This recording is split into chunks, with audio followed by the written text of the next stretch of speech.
ჩვენ ვირჩევთ ევროპას, საქართველო არასდროს იქნება რუსეთი. ასეთი გზავნილები ისმოდა გუშინ რუსული კანონის გასაპროტესტებლად გამართულ მარშზე. კიდევ ერთი აქცია 15 აპრილს არის დაგეგმილი. მაშინ, როდესაც პარლამენტის იურიდიულ კომიტეტზე კანონპროექტის პირველი მოსმენა არის ჩანიშნული. მოქალაქეები გარეთ, ოპოზიცია კი საკანონმდებლო ორგანოში გეგმავს ქართულ ოცნებას დაუმტკიცოს კანონპროექტის რუსული მიზეზები. ქართულ ოცნებას მოუწევს წინა წლის მსგავსად ხალხის ნებას დაემორჩილოს, ფიქრობენ მართველი გუნდის ოპონენტები. პარალელურად კი გზავნილები, რომელიც ამერიკის სახელმწიფო დეპარტამენტიდან მოდის, მიანიშნებს, რომ ივანიშვილის გუნდი სანქციებისთვის უნდა მოემზადოს. სტრატეგიული პარტნიორები ჯერ გაფრთხილების რეჟიმში არიან. საინტერესოა ამჯერად რა პასუხი აქვს ქართულ ოცნებას მოსალოდნელ სანქციებზე. სალომე ლაბაძე მუშაობს თემაზე და გვერდდება პირდაპირ ეთერში. გისმენთ სალომე. ამერიკაში არ შეგვიშვებენ, არ ამგონია ეს ვინმესთვის ტრაგედია იყოს, გითხრა ეს საპარლამენტო უმრავლესობის წევრმა ეკა სეფაშვილმა და ამით დაადასტურა კიდეც, რომ ქართულ ოცნებას შეერთებული შტატების მხრიდან სანქცირების მოლოდინი აქვს.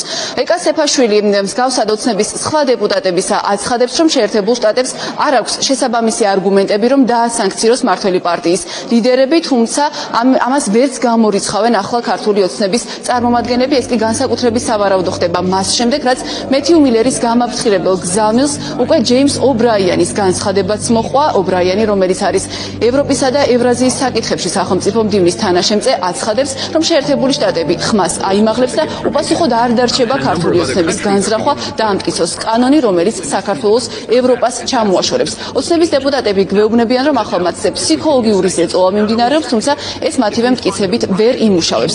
ობრაიანის განცხადების გარდა ყურადღებას ასევე იქცევს ჰელსინკის კომისიის განცხადებაც. ჰელსინკის კომისიამ აღსანიშნავია, რომ რამდენიმე დღის წინ მკაცრად უკვე გაუკრიტიკა ქართულ ოცნებას ეს პროექტი, თუმცა ამ კრიტიკას დღესაც იმეორებს კომისია და კიდევ ერთხელ მართლ პარტიას მოუწოდებს უარი თქვას რუსული სტილის პროექტის დამტკიცებაზე, რასაც საპასუხოდ ქართული ოცნების მხრიდან ამ კომისიაზე თავდასხმა მოჰყვა.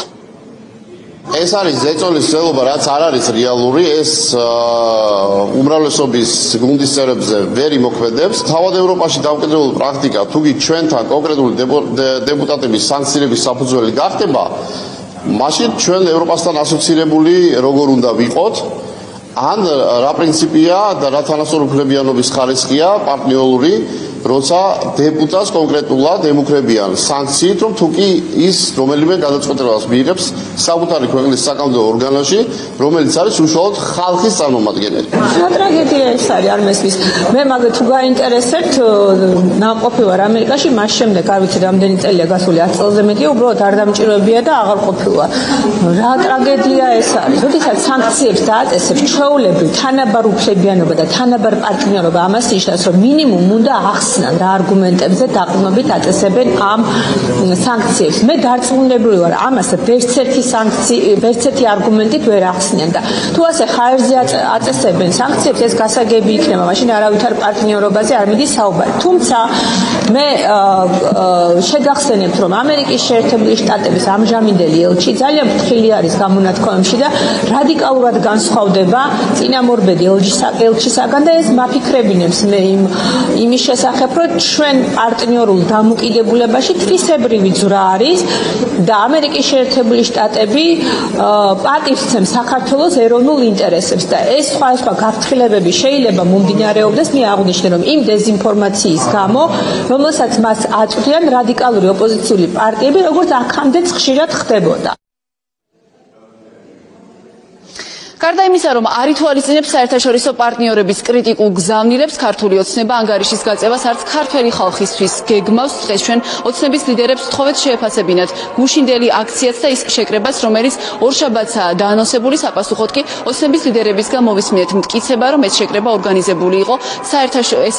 ორგანიზებული იყო არასამთავრობო ორგანიზაციებისა და ოპოზიციის მხრიდან. ოცნება იმაშიც დარწმუნებულია, რომ აქციის მასშტაბი მნიშვნელოვნად არ გაიზრდება და შესაბამისად მათ არ მოუწევთ, რომ ხალხის ნებაზე ადეკვატური რეაგირება გამოხატონ.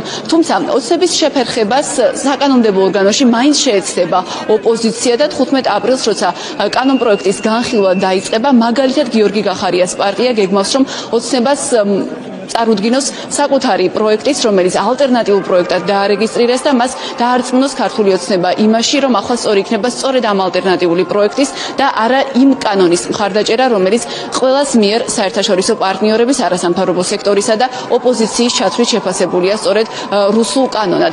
ოპოზიცია არც იმას გამორიცხავს, რომ თუ ოცნების წინააღმდეგობას ვერ დაძლევენ საკანონმდებლო ორგანოში და მართველი პარტია საკუთარ განზრახვაზე უარს არ იტყვის, ასეთ შემთხვევაში მართლაც დასავლეთ რეაგირების ერთადერთ ზომად დარჩება სწორედ ივანიშვილის და მისი გუნდის წევრების სანქცირება.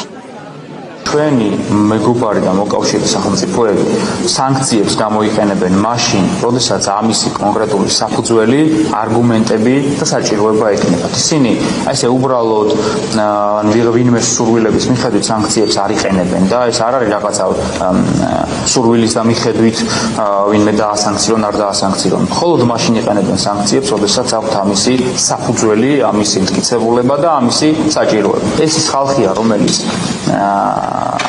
რა თქმა უნდა თავის მეგობრებს ყოველთვის გვერდში ბოლომდე უდგანან და ესეც გააგრძელება.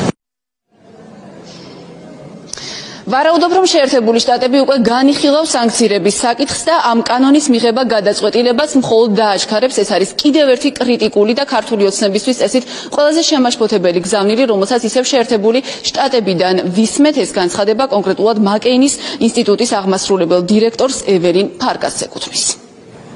მადლობა სალომე. ეს სალომე ლაბაძე იყო.